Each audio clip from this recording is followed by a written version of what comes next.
జూబ్లీహిల్స్ నియోజకవర్గం ఎర్రగడ్డ డివిజన్లో బీఆర్ఎస్ మహిళా విభాగం ఆధ్వర్యంలో బతుకమ్మ సంబరాలు అంబరాన్నంటాయి. బతుకమ్మ ఆటపాటలతో ఎర్రగడ్డ ప్రాంతం మారుమోగింది. ఈ వేడుకల్లో ఎమ్మెల్యే మాధవరం కృష్ణారావు, జూబ్లీహిల్స్ బీఆర్ఎస్ అభ్యర్థి సునీత మాగంటి పాల్గొన్నారు. జూబ్లీహిల్స్ ప్రజలకు సేవ చేయడమే లక్ష్యంగా మాగంటి గోపీనాథ్ పనిచేశాడని మాధవరం పేర్కొన్నారు. జూబ్లీహిల్స్ ఎన్నికల్లో ప్రజల కోసం పనిచేసిన గోపీనాథ్ సతీమణి సునీతను గెలిపించాలని పిలుపునిచ్చారు. ఇక పేద ప్రజల బతుకులను సీఎం రేవంత్ రెడ్డి ఆగం చేశాడని ఆయన మండిపడ్డారు. రాష్ట్రం అభివృద్ధి చెందాలంటే మళ్లీ కేసీఆర్ ప్రభుత్వం రావాలన్నారు ఎమ్మెల్యే మాధవరం.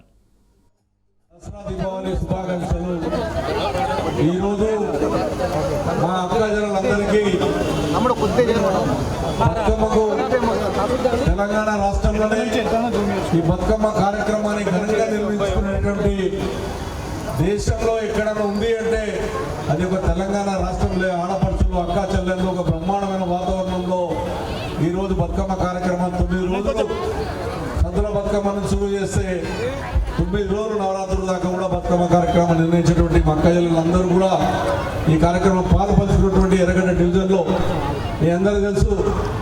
మన గోపీనాథ్ గారు లాస్ట్ ఇయర్ ఉండి చాలా కార్యక్రమంలో బతుకమ్మ దాంట్లో ఇన్వాల్వ్మెంట్ అయ్యి బ్రహ్మాండ వాతావరణాన్ని సృష్టించినటువంటి మీకు తెలుసు. అటువంటి వ్యక్తి ఈ రోజున మన మధ్యలో లేకపోవడం బాధాకర విషయం. దానికి ఆ రోజు ఉన్నటువంటి సమస్యలు, ఆ రోజున కష్టాలు ఏమున్నా ఆదుకున్నటువంటి గొప్ప నాయకుడు ఆ రోజు గోపీనాథ్ గారు.